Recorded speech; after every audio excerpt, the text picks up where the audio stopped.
Hello everyone. In today's video, we are going to walk through how to connect your custom domain to your Emergent AI deployment. First, go to your Emergent dashboard and open the deployment section.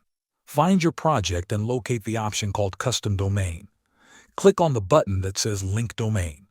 Now enter the full domain or subdomain you want to connect. Once you enter it, click Next.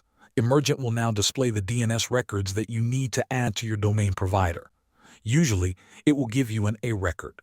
The A record contains three parts: the type, the host, and the value. Next, go to your domain registrar's website and log in to your account. Find the DNS management section for your domain. Add a new DNS record by selecting A record as the type.